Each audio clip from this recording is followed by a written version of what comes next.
Хувийн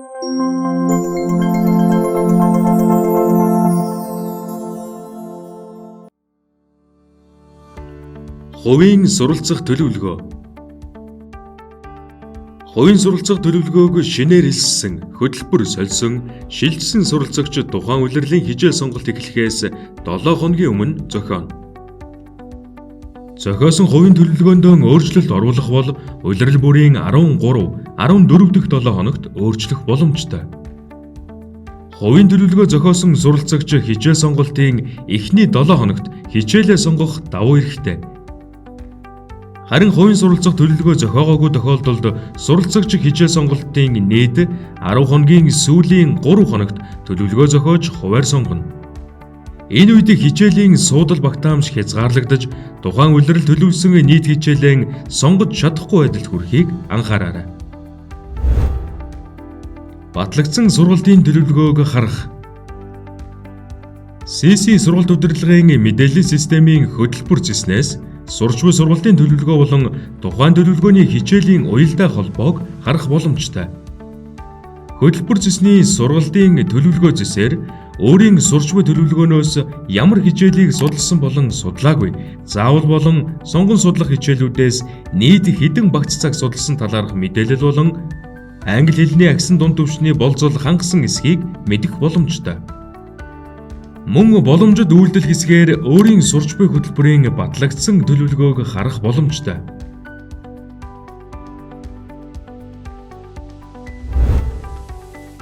Жишг төлөвлөгөө, хичээлийн залгамж холбоо.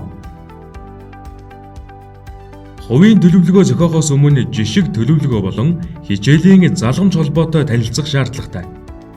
Хувийн төлөвлөгөө зэс рүү ороход жишг төлөвлөгөөний цонх бий.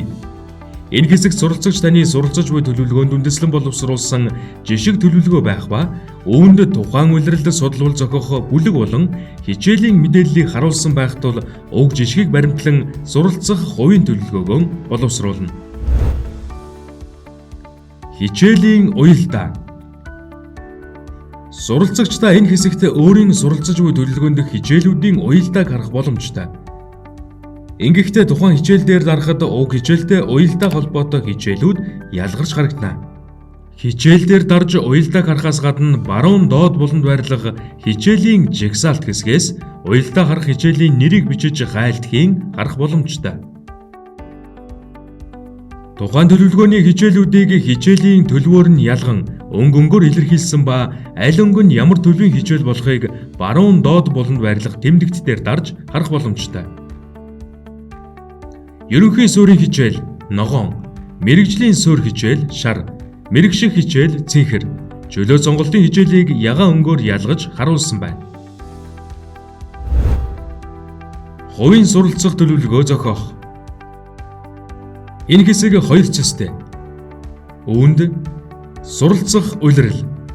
Суралцагчдаа энэ хэсэгт суралцах улирлаа төлөвлөж оруулна. Ингэхдээ улирал нэмэх зэсийг сонгож, боломжит улирлуудаас сонгон улирал нэмэх товч дээр дарж нэмнэ. Хичээл нэмэх. Суралцагчдаа энэ хэсэгт суралцах улирлаа төлөвлөх хичээлийг нэмнэ. Хичээлийг нэмэхдээ тухайн нэмэх гэж байгаа улиралд зөөн байршуулна.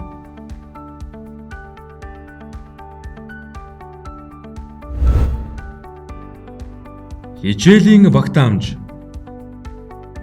Төлөвлөгдсөн хичээлийн багтаамж товч дээр дарснаар тухайн улиралд хэдэн суралцагч тус хичээлийг судлахаар төлөвлөж буй тоо болон уг хичээлд хийсэн хуваарийн тоо, уг хийгдсэн хуваараас сонгогдсон хуваарийн тоо харагдана. Хэрвээ 60 суудалтай хуваарьд орох хичээлд та 80 дахь суралцагч болж нэмэгдвэл суудал хүрэхгүй байх магадaltaй тул өөр суудлын багтаамжтай хичээлийг төлөвлөгөөнд сольж оруулах боломжтой. Төлөвлөгөөний биелэлт.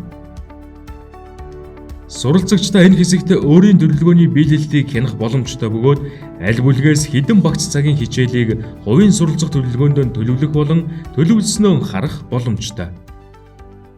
Танд амжилт хүсье.